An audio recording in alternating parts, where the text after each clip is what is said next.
The North American Free Trade Agreement will allow more trucks from Mexico to enter the United States. We already have a horrible situation going on with 5,000 people dying on our highways from semis.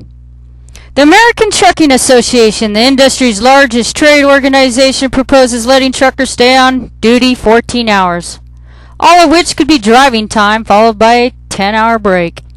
After all, the organization says long hours behind the wheel aren't the biggest cause of fatigue.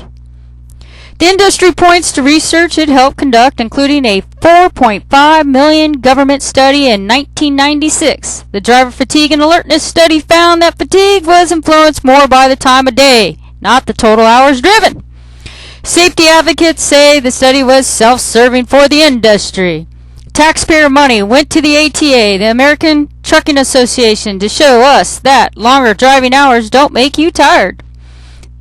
That's like asking the tobacco industry to do an objective study on the effects of nicotine. Even the industry doesn't dispute that truckers drive long hours. Recent studies show that non-union truckers, more than 3/4 of all drivers, work an average of at least 66 hours a week, and 10% put in more than 95 hours. Federal law allows 60 hours in a 7-day period, a regulation that many companies ignore. Studies show that, in fact, truckers put in so many illegal hours that the industry would need to hire another 130,000 truckers if everyone drove legally. You can see and hear weariness on the road. And what's even more devastating is the meltdown in workman's comp.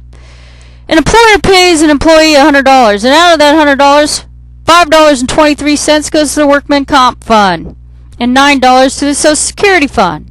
But then you have the government agencies, I call them tombstone agencies. They come in and basically use the surplus in Social Security to balance the budget, and take the Workman's Comp Fund and divert that money like Arnold Schwarzenegger did in California. Took $17 billion out of the fund. Now we have a meltdown in the fund.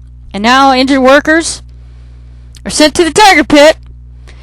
There was a trade-off years ago that the employees would not sue their employers in exchange for medical for all their injuries and peanuts for compensation.